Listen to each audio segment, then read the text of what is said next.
Hello everyone and welcome to this week's Homeschool Q&A. I make Q&A videos like this one every Friday right here on my channel, so make sure to subscribe and leave your questions in the comments below. I have listed all of the questions that I'm going to cover in this video down in the description box, and they will be listed in the order that I cover them in this video. So let's just jump in and get started. Question number one is, what stresses you out or overwhelms you during your homeschool day, and what are some ways that you handle that? Well, for me, the biggest stress for me is having everybody need me all at the same time. And it doesn't have to all be for homeschool, but I have 7 children. 6 of them are still at home. 4 of them are, really getting homeschooled. Plus I've got a preschool. He's like in pre-K right now that I'm doing some stuff with, and I have a toddler. And it always happens that they all need me at the exact same time. They can't like spread it out. They all want me at the exact same time. And that overwhelms me when I have several kids asking me for help with schoolwork, somebody else saying that they're hungry or that they need to go to the bathroom and are going to need my help. It's just so much, and I feel like I can't focus on any one person, and I go to help one person and then I get interrupted and my attention gets put somewhere else, and then I get interrupted by someone else, and I have all of these kids calling for me and needing my help, and I don't know where to go or who to help, and I'm trying to help somebody and we get interrupted. And that is my biggest stress when it comes to homeschooling, it's when everybody is needing me at the same time.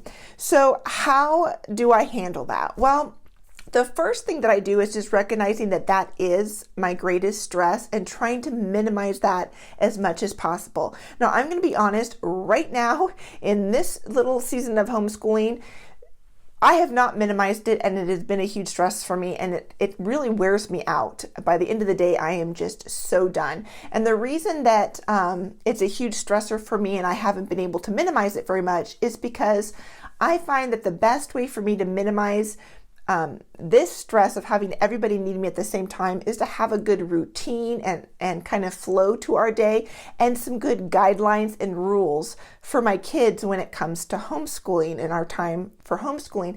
And we just don't have that right now. We don't have a routine, and because we don't have a routine, we don't have any real guidelines or rules for how things are going to work, and what kids should do if they need my help and all of that. And so it's just been extra stressful for me. And I think I shared was it the last video that I did that, we don't have a schedule, but that I'm liking. But the way things are going right now, the kids are enjoying it. And so I'm going to look at putting a schedule into place. I was thinking in maybe the new year after Christmas, maybe we'll slowly start implementing something in the next couple weeks, just because my sanity might not be able to survive until the new year. But that's what really helps me, is recognizing my stress, and then trying to find ways to minimize it as much as possible. And for me, that's really having some more routines and guidelines. For example, just letting the kids know, some of my older kids, maybe 1 or 2 kids, this is the time where I will work with you and answer your questions. And then the rest of the time, you need to work independently. And if you need my help, you need to set that aside and wait until kind of your allotted time. And it's not necessarily a time frame like, 8 to 9 o'clock, but, I will work with, these 2 kids more one-on-one before snack, and you guys after snack or something like that. And then just also having some guidelines in place so that when they do need my help, they're not all hollering at me at the same time. And so maybe I could talk about that in another video in terms of how I help minimize the chaos. But I did just want to talk about stresses and what stresses me out. That's the first part of the question.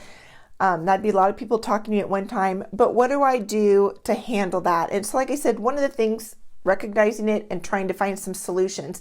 But the second thing that I have to really be aware of and try to do is make sure that the stresses that are happening during our homeschool, those stressful situations, don't cause me to sin. Having stressful situations and having stress in my life isn't a sin. They're just the reality of life and the reality of homeschooling and having a large family. But those stresses can really push my buttons to the point where I end up sinning and I end up becoming angry with my kids, or bitter or frustrated or angry at God. Like, you called me to homeschool and you can't like meet my need here and keep my kids from calling me all at the same time.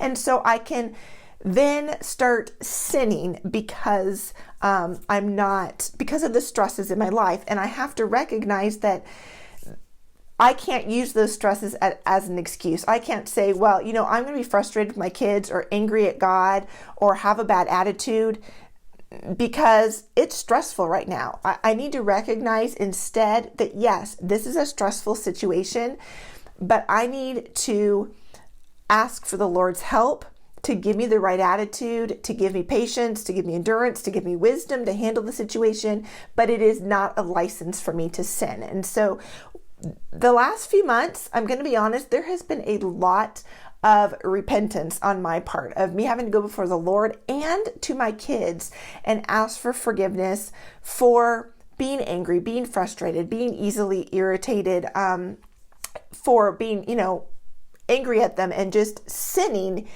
out of response from this this stressful situation.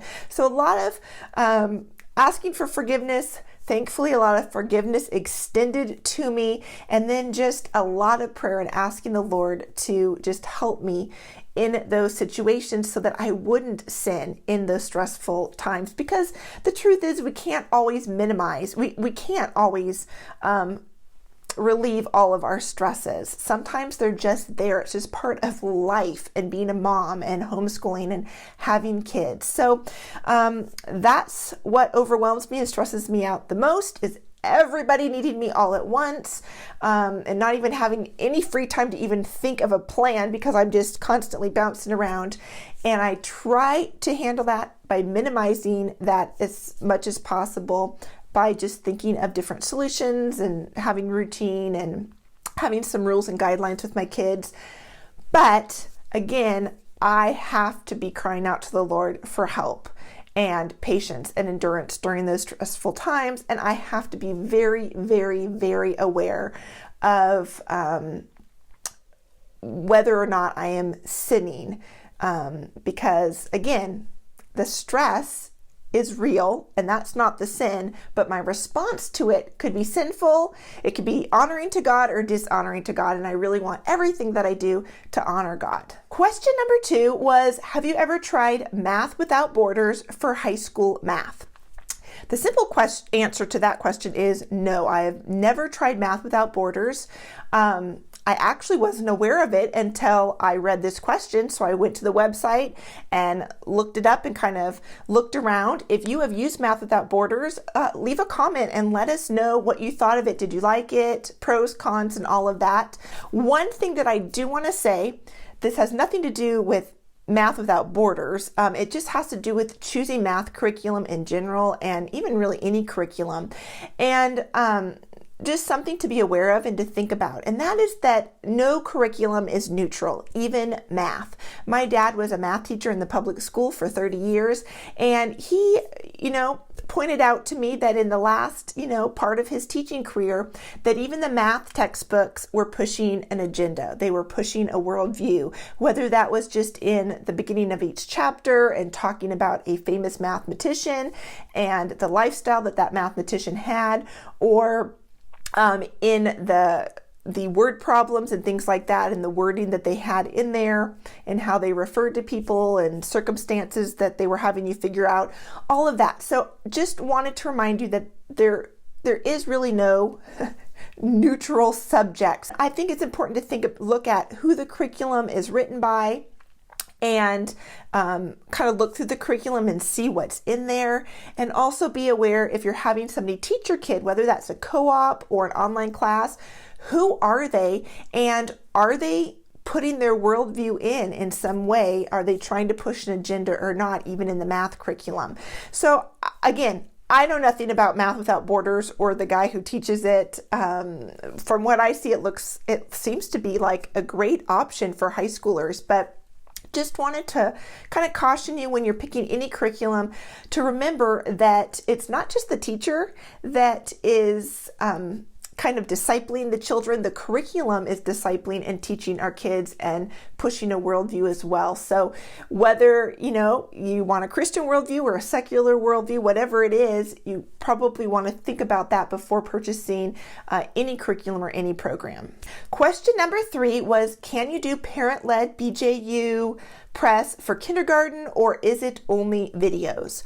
Yes, you can do BJU Press kindergarten parent-led, or you could do the video option. So all of BJU's courses, like their main subject courses and stuff, is you can choose parent-led or you could choose the videos. Now, something to be aware of is that sometimes the parent-led curriculum is not the same as the curriculum for that exact same subject and grade as the distance learning. And that is because the parent-led curriculum is always going to be the most updated one. The distance learning curriculum is as updated as they've gotten to with the video. So if the video used, the first edition, and now they've already printed a second edition to something, but they haven't gotten to updating those videos, then you're going to be using an older edition. But absolutely, there is a kindergarten program from BJU that is completely parent-led, so you can go check that out on their website. Another question about curriculum was, have you ever used the Easy Peasy curriculum? And quick answer, no, I haven't. I've looked at it. I think, wow, it is a great option because it's free. But the reason I didn't go with it was, one, just because there was other things that I liked better and we were able to afford them, and not better because I thought that it was a bad curriculum, just things that I thought would fit my family a little bit better. And the main reason, though, that I didn't give Easy Peasy a real big consideration is just personal preference. I am not a Kindle read books and stuff online. Like, I like actual books that I can hold, and textbooks or literature books or things that I can hold and flip pages through. I like to have curriculum that is, teacher's manuals and stuff in my hand to look at. And so just because Easy Peasy looked like it was mostly online, I don't even know if you have to print off worksheets or not, but just for me, I just didn't give it a whole lot of consideration. And nothing against the curriculum whatsoever. There's just so much curriculum out there. We can only consider and try and use so many things. And so that was just one that I have not used and have not tried. But I know a lot of people that have used it and it has worked so well for them. So if you've used Easy Peasy, let us know in the comments below, what have you loved about it? What maybe were the cons of it that you didn't like? I would love to hear from you, and I know that would be helpful for anybody watching this video that is curious about using Easy Peasy. I can't really answer that or give you a whole lot of tips or help on it, but I know that a lot of homeschool moms out there have used it, and we would love your input, so leave that down in the comments below. I think we're on the 5th question, and that is, how do you keep yourself accountable for homeschooling? Well, in the early years of my homeschooling, I kept myself accountable out of fear and guilt. Seriously. And it was not a good thing, but that's the reality. In the beginning of my homeschool, I was so fearful about leaving gaps, about making my mistakes, about messing up my kids. I had so much guilt about not getting the curriculum done and about not, what happens if we don't get to every assignment every single day. And so really, I held myself accountable because I was living in fear and guilt, and it just about burnt me out and did me in, and I wanted to toss in the towel with homeschooling because we can't do things out of fear and guilt. That's not good motivation, and that's not really a good way to be held accountable. Now, I kind of hold myself accountable because I can look back over the years of homeschooling and I can see areas where I dropped the ball out of laziness. Now, I'm not talking about times we didn't get to homeschooling because of life situations. I'm talking about times when I was lazy.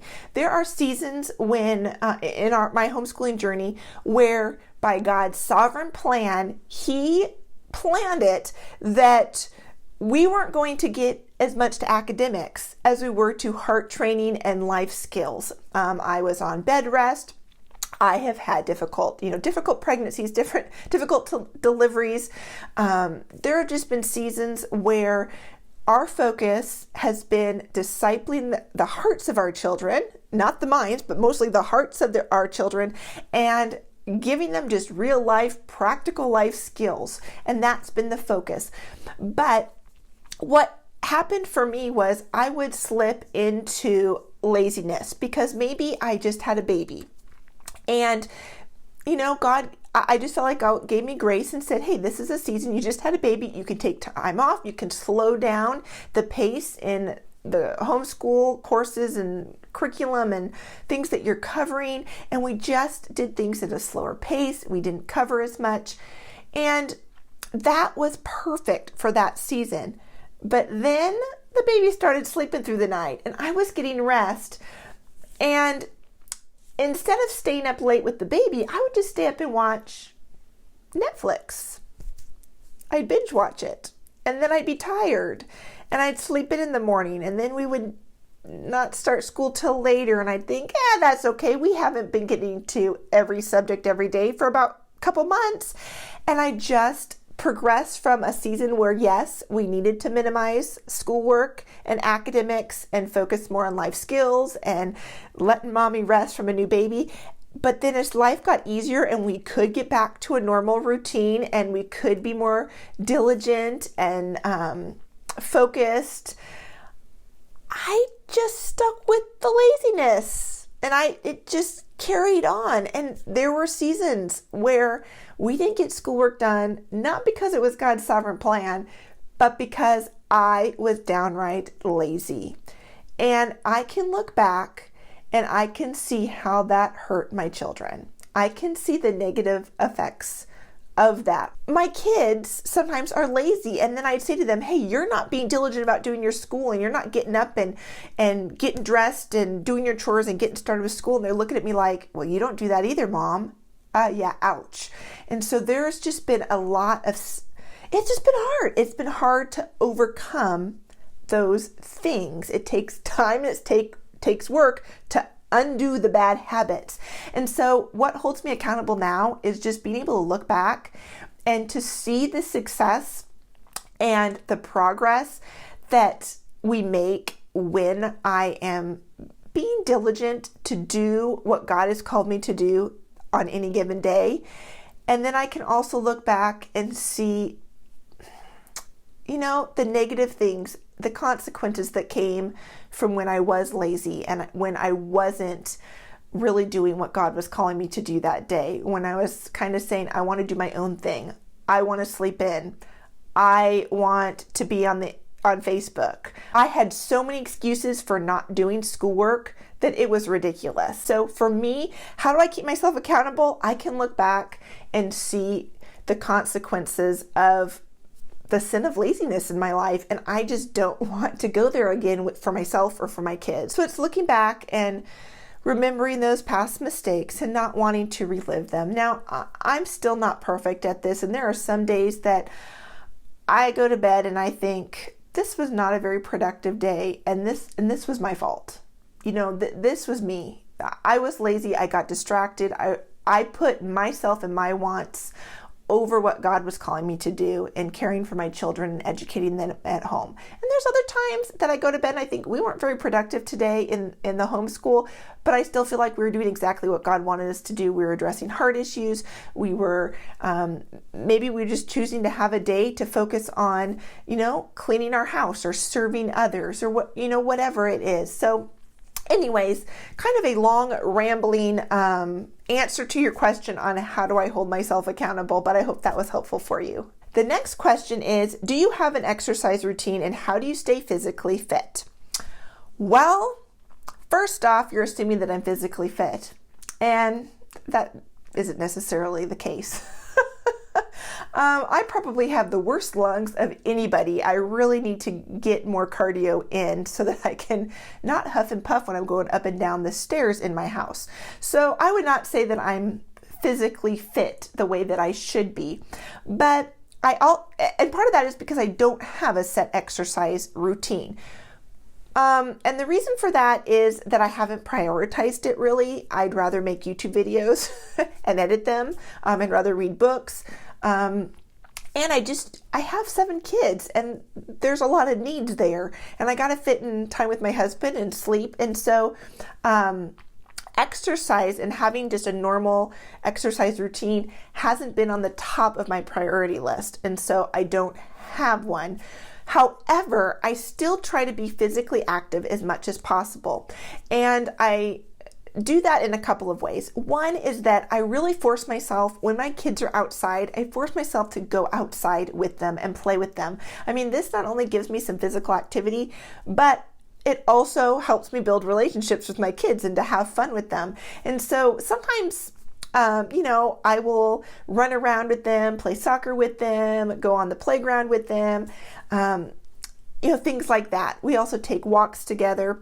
I also am enjoying, now that we've moved and have a bigger yard, I'm enjoying doing yard work, and so that's some physical activity as well. The other thing that I do that I have learned from my mother, is to exercise wherever I am and with whatever I'm doing. So this means I don't really get a lot of cardio in, which is what I'm lacking. I need to really get some good aerobics or running or something in. But in terms of muscle toning and stuff, I learned this from my mom: just do exercises wherever you are. So I remember my mom as a child, she had a daycare in her home. I remember she'd be outside watching the kids and she'd be doing her arm circles like this, or, lifting her legs up, walking in place. She'd be doing stretches and things like that. And so I've just kind of taken that wisdom from her and tried to incorporate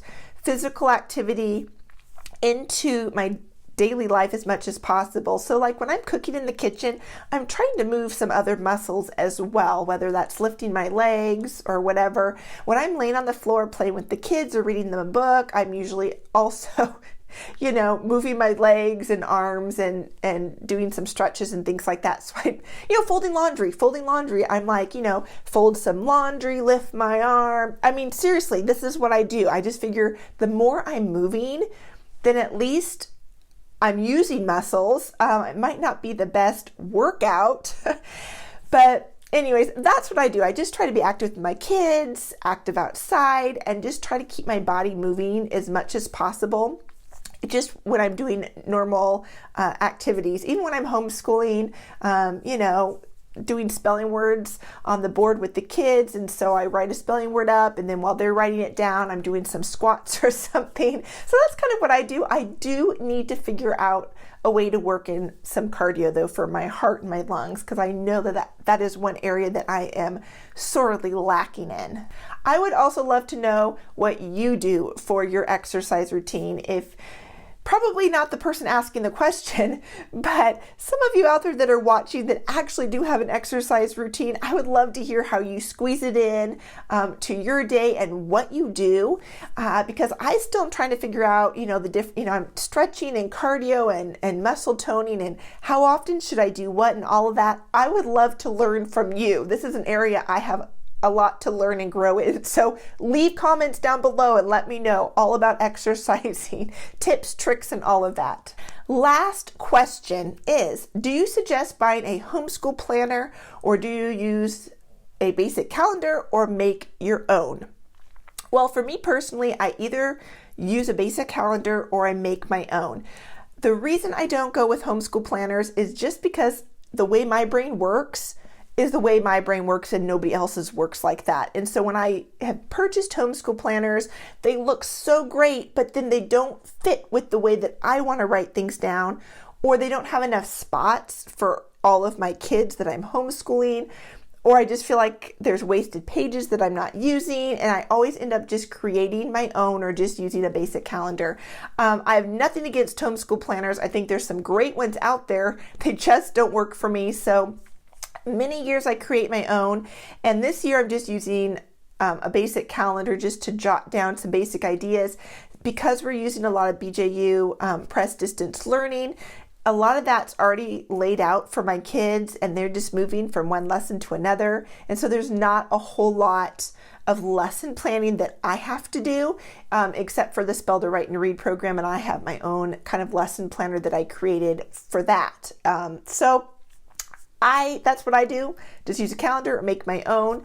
But since the person asking probably is curious about, what homeschool planners are out there that are good, if you use a homeschool planner, let us know in the comments what your favorite ones are and why you like them.